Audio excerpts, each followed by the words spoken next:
Election College, Episode 25, The Election of 1856. In this episode, Democrats say thanks but no thanks to Pierce, and the Republicans run for the first time.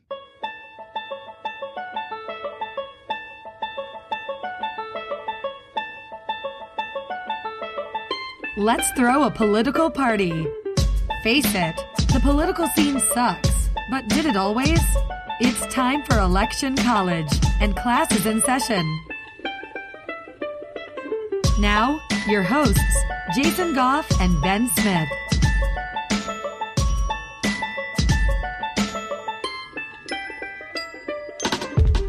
Hey everyone, I'm Jason Goff. And I'm Ben Smith. And thanks for joining us for another episode of Election College. Let's get into it. So, it's 1856, Ben. Again? Yeah. I feel like we just had 1856. I'm partying like it's 1856 this week. Hey, who's the president right now? Yeah, Frankie. Frankie. Yeah, Frankie Pierce. Our buddy Frankie. If you remember from the 1915, no, that's wrong. Not 1915. Where did that even come from?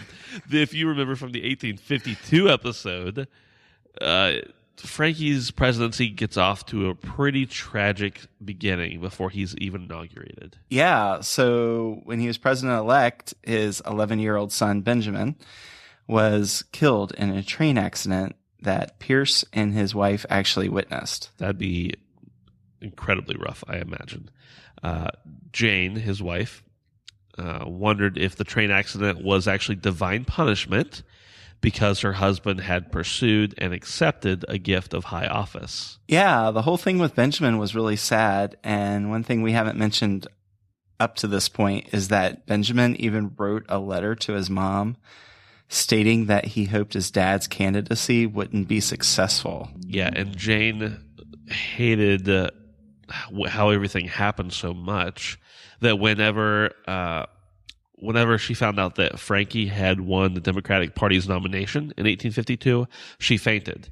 And the whole dark horse thing really rocked the Pierce family. It was not the best situation for them. Yeah, so he's inaugurated, and a couple months into his presidency, his vice president, William King, dies. Yeah, we didn't say a whole lot of details about King's death, partially because it's just kind of a passing thing at this point. But he was sick with tuberculosis several months before the inauguration in 1853. And so he goes to Cuba to recuperate in a warmer climate. They did that a lot in those days if you had any money. And Congress actually passed a special law that would allow him to be sworn in before the American consul in Havana. After a while, it's pretty obvious to everyone King's not going to recover, and he decides he wants to die at his home in Alabama, and he returns there and dies on April 17th. So obviously someone takes his place, right? No. Can you believe this? The office of vice president is actually vacant for the remainder of Pierce's term as president. And hey, Ben, you remember our friend, the president for a day, David Atchison? He is not our friend after what we found out about him in the last episode. I know. When we first mentioned him a couple episodes ago, I was thinking, okay, so he's president for a day, he's gone. Right. But he keeps popping up, and ladies and gentlemen, he is very pro-slavery. So that's the reason he's not our friend. He becomes the next in line to the presidency. Yeah, so there's no vice president, but what is he, the pro tempore? Yeah. The Senate president becomes the next in line after the vice president, et cetera, et cetera. If you've ever watched House of Cards, that's how you get there. President Pierce is all about helping to unite the different factions of the Democratic Party. Notice, not all the parties together, but the Democratic Party. And he was a dark horse candidate. Many didn't support his nomination, so he knew that he had to bring everybody together. Yeah, so he's even appointing people to his administration who didn't support the Compromise of 1850. And actually, all of Pierce's cabinet nominations were confirmed unanimously and immediately by the Senate. Right, and so Pierce spent the few first weeks of his term just kind of sorting through hundreds of different lower-level federal positions to be filled. Apparently, there were a lot of vacancies or positions that needed covered, and this was really just a chore for him. And he wanted to represent everybody, like we said, or everybody in the party. And really, nobody is going to be fully happy with every decision you make, but he was trying to satisfy the most amount of people. Yeah. So there's all kinds of bitterness between the different factions of the party. And before long, the northern newspapers actually accused Frankie of filling his government with pro-slavery secessionists, while southern newspapers accused him of abolitionism. You can't win if you're the president. No, it's kind of like you can't please everyone all the time. Yeah. I wonder if he coined that. He would have had good reason to do so. Probably his therapist told him that. Yeah. So all the different factions between the pro and anti-administration Democrats, they all ramped up very quickly. And here comes the New York Democratic Party. Yeah. So the more conservative hard-shell Democrats, or the Hards of New York, they're deeply skeptical of the Pierce administration, which was associated with his Secretary of State, Marcy, and the more moderate New York faction, which was the soft-shell Democrats. They were called the Softs. Hard and softs. That's pretty clever. Pretty genius marketing right there. Yeah. Yeah. So Pierce wants to run an efficient and accountable government, and his cabinet members are implemented during an early system of the civil service examinations, which we know now to be much different, but it was a good starting point. Yeah, so the Interior Department, it was actually reformed by Secretary Robert McClelland. He systematized its operations and expanded the use of paper records and really went after fraud. And he actually expanded the role of the U.S. Attorney General in appointing federal judges and attorneys, which was really an important step in the eventual development of the Justice Department. You said about how he reformed everything and expanded the use of paper records, and I'm pretty certain now that would be a step backwards. It's just kind of funny how in 150 years things can change so drastically. Yeah, I mean, we got paper. It's great. Yeah, it's nice. Until something burns. So Frankie nominates John Archibald Campbell for the Supreme Court, and Campbell was an advocate of states' rights, and this is Frankie's one shot at nominating a Supreme Court appointment, and he picks carefully. Yeah, and keep in mind, all of these appointments and reforms and so on is right before the Civil War. So it's really important. So we're not just going through this just to be like, right, whatever. Right. But anyway, so the Secretary of War at the time was Jefferson Davis, and he leads surveys with the Corps of Topographical Engineers. And they're looking at doing a transcontinental railroad. That sounds like a good idea to me. Yeah, I mean, why not? And the Democratic Party, they had long rejected federal appropriations for internal improvements, but Davis felt that such a project could be justified as a constitutional national security objective. Jefferson Davis, always with the workarounds going there. But he actually deploys the Army Corps of Engineers to supervise different construction projects in Washington, D.C., or I guess as it was called, the District of Columbia. And he includes the expansion of the Capitol, the U.S. Capitol, and also this is during the time when the Washington Monument was built. Yeah, and so about foreign affairs, Frankie wanted to see that U.S. diplomats were dressing like common Americans. You can imagine at the time with the Europeans, they were all in their fancy clothing, and Frankie wanted the U.S. diplomats to look real and authentic, like Americans. Also during this time, the border with Mexico was solidified, and the contiguous U.S. pretty much looks like it does now at this point. And this is really kind of a big deal because there had been a long. This is really kind of a big deal because for a long time the border was not known, and there were often small disputes that popped up here and there about that. Even though we're not going to get into it because it's kind of crazy, there's even talk at this time about annexing Canada, and that's just insane, right? Right. And so they even had Commodore Matthew C. Perry go over to Japan and try to set up a modest trade agreement, which was successful. So you can imagine how long did it take to get to Japan at that time? And Frankie Pierce, he was doing it. Okay, so I don't know that this happened, but I'm just going to set up some alternative fiction here, or alternative history for a minute. Imagine if you were somebody that they had sent to like Japan from the U.S. in early 60s, and everything's like going along like you think it is, and then you leave, and then you take forever to get there, you take forever to get back, and you come back and like there's a civil war broken out and there's two countries.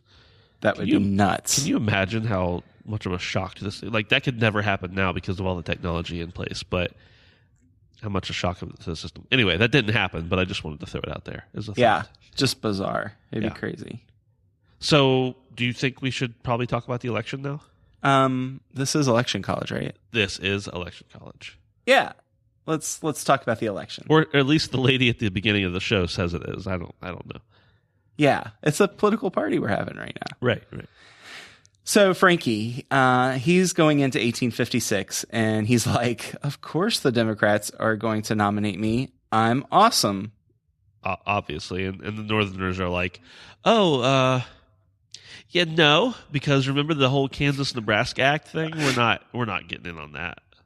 Yeah, and supporters of Pierce, they're like, hey, Stephen A. Douglas, would you like to form an alliance? And Stephen A. Douglas was like, let me get back with you on that.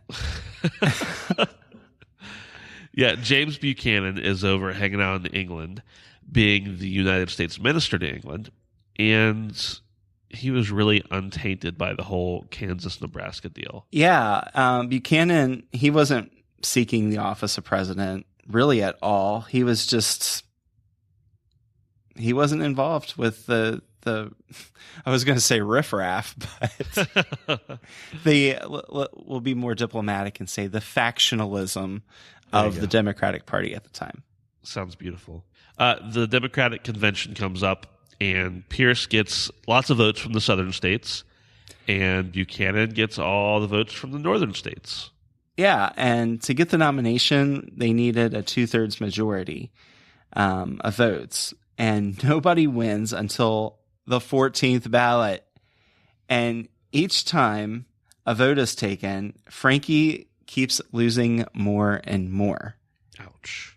Hey, just because I'm going to be really honest and say I don't remember how this works, do they still do the ballots? Like, is there actually a contest at the conventions nowadays? There's been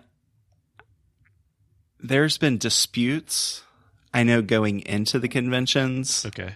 I think back in 76, and I'm sure we'll get a lot of comments about this, there was a huge difference of opinion between Reagan and Ford, right, at the Republican National Convention.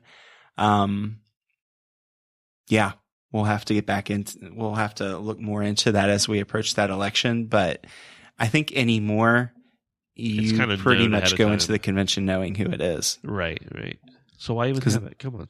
It would look really bad. Can you imagine? If they're like, hey, Sally is going to be the nominee for the party, and then they have the convention, and like Jim like gets the nomination, and Sally's like, what? Yeah, poor Sally. I've always felt bad for Sally when things like that happen. Yeah. She always gets the shaft. Yeah.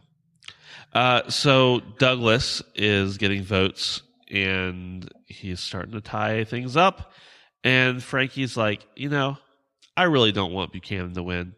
So here you go, Steve. Douglas, that is. Yeah. And so Steve is like, hey, you know what? I'm just going to hang out I'm not going to run until 1860. Oops. Yeah, he withdraws, and then, whoops, Buchanan is the nominee. And the Democrats are like, oh, we didn't see that coming. and Frank's like, yeah, I didn't either, but it's cool. So it just kind of turns into a bad thing. But the Democrats are like, okay, listen, you're not that bad of a guy. How about your buddy, John C. Breckinridge? How about we make him the VP nominee? Yeah, that's nice. Yeah. So Frank's like, yeah, okay, cool. I'm gonna endorse Buchanan. Cool. So the Republicans, they come onto the scene, and their big thing is, hey, you remember the Kansas-Nebraska Act? That's a disaster. Yeah, definitely a disaster. We're against that. And they're really getting organized. And by the next year, really, in 1855, they've got several governorships and about 13 seats in the U.S. House. They're all against slavery at the 1856 at the convention. And they're saying, we like congressional sovereignty in the territories. That's opposed to popular sovereignty. Yeah, and what they didn't like for sure was polygamy in the Mormon settlements that were all around. They were not fans of that. So they were also all about using different federal funds to build a transcontinental railroad. They're just kind of all over the place with their opinions. Yeah, and so they nominate John C. Fremont from California. And Fremont, really, he was like, the Kansas-Nebraska Act, that's wrong. The expansion of slavery, that's wrong. And yeah, Fremont. Actually, if you notice, sometimes you'll see Fremont has the little, what is that thing called above the E? I don't know what it is above the E. I know it is above the N. So is it like a A? Is it Fremont? That's a good question. Maybe it's French or something. I don't know. We should have Googled that. We probably should have. Somebody else can for us. In the meantime, we're going to tell you about this third party that's called the American Party. And they were part of the Know Nothing movement, which we mentioned. Oh, was that this episode? Or I don't know. We mentioned it before, the Know Nothing movement. Yeah, and they're noticing the large number of Irish and German Catholics coming into the country in that period between the 1830s and the 1860s. And they really made the religious differences between Catholics and Protestants a political issue. Yeah, for sure. The different activists formed secret groups, and they coordinated their votes and started throwing their weight around because candidates who were sympathetic to their cause were definitely something they wanted to have in place. And so when they get asked about their secret organizations, the members were supposed to just reply with, I know nothing. And so then everybody starts calling them the Know Nothings. Yeah, and even on the West Coast in San Francisco, a Know Nothing chapter was founded in 1854 to oppose Chinese immigration. And members of this movement actually included a judge of the state Supreme Court who ruled that no Chinese person could testify as a witness against a white man in court. Man, it's like they definitely had some power they were throwing around. Yeah, these are like the original xenophobes. Yeah. And they got so crazy that they actually went as far as to nominate someone for president, Millard Fillmore. You remember him, Millie? Yeah. And get this, Ben. Some historians say that Millie wasn't even a nativist or a know-nothing. Yeah, in fact, he was actually even out of the country when the nomination was made, and nobody asked him if he wanted to run as the American Party. Yeah, and hey, get this. Uh-huh. In the spirit of Monty Python, I'm not dead yet. The Whigs, yeah, they're like, hey, all three of them were like, hey, yeah, we like Millie. We're endorsing him. So I wonder if were there senators or other positions that had been elected as a Whig, and then when the Whig Party was like almost dead, could they be like, "All right, I'm a Republican now"? Yeah, I think that's probably what ended up happening. Be kind of interesting. You know what's crazy about this election? Lots of things. Yeah, none of the candidates went out and really campaigned. Yeah, that's definitely an anomaly, especially if you compare it to today. But even at this point in history, the candidates are really starting to campaign more, and it just doesn't happen this time around. Yeah, and so we've established the fact that the Republicans, they're really opposed to the extension of slavery in the territories, and their campaign slogan was free speech, free press, free soil, free men, Fremont, and victory. The Democrats said that, listen, if the Republicans win, we're going to have a civil war on our hands. And then the Republican platform, they just opposed the Missouri Compromise being repealed through the Kansas-Nebraska Act. They were opposed to popular sovereignty. They accused Frankie's administration of allowing fraudulent territorial government to be imposed on the citizens of the Kansas Territory. And then they said that the violence that had raged during this whole time was also the Pierce administration's fault. So they're like, okay, listen, Kansas, it needs to be a free state right now. Yeah. And, we got the Democrats, and they're pretty strong on the whole manifest destiny thing. And the Republicans are like, you know what? This talk about annexing Cuba from Spain, no, let's not do that. And it's kind of interesting, Ben, because we've been talking a lot about that, about manifest destiny and filling the continent and everything. Meanwhile, you've got all of these issues going on with the Spanish and with Cuba. And, Spain did not want to give Cuba up. And this goes on for a long time. And we simply don't have enough time to talk about that issue in this podcast. But we'd love to talk about it. Some people actually say that Cuba is still owned by Spain. Really? No, I just totally made that up. So really, the Republicans are truly focused against slavery. And they say it destroys all the values that the Union has been founded upon. So why don't we see how far we get with the results here of the election? Yeah, so in the free states, this really was a three-way campaign.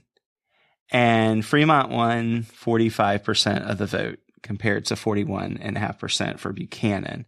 Fillmore got just over 13%. So Fremont got 114 electoral votes and Buchanan got 62. In the slave states, the contest was, for all intents and purposes, pretty much just Buchanan and Fillmore. And Buchanan wins 56.1% of the vote. Fillmore wins actually 43.8% of the vote. And just a measly 0.1% for Fremont. So we get 112 electoral votes for Buchanan and 8 for Fillmore. Yeah, so Buchanan actually wins a total of 174 electoral votes. It's the majority and is elected. Fremont didn't get any votes in 10 of the 14 slave states. And yeah, Buchanan's our man. James Buchanan, the new president, he comes in and he says, I'm going to clean this place up. He says, the object of my administration will be to destroy sectional party, North or South, and to restore harmony to the Union under a national and conservative government. How do you think he's going to do with that, Jason? I think he's going to do a smashing job. Yeah, let's just wait and see about that. So, Ben, anything else about 1856? If you want to go ahead and jump the gun and just see what happens in the next 10, 15 years or so, you can head over to electioncollege.com/Amazon, And just find some books about, the Civil War or something. Maybe we'll talk about that someday here. Or really anything else you buy at electioncollege.com/Amazon will go to help us out. Won't cost you a dime more, and we'll really appreciate it. Yeah. And don't forget, we are on iTunes, and we love reviews. We love the good reviews. Well, it's good to grow from the bad reviews, too, though we don't really have anything. Nobody leave us a bad review. Come on. We've grown enough. That's right. We would definitely appreciate your feedback, though, in all seriousness, good or bad. We'd love to fix things that are bad and make things that are good even better. Don't forget to also check us out on Twitter, Facebook, Instagram, at Election College, on all three of those. Well, that's all I have for this episode. Yeah, I think I'm good, too. This is Ben. This is Jason. Thanks, everybody, for listening. See you later.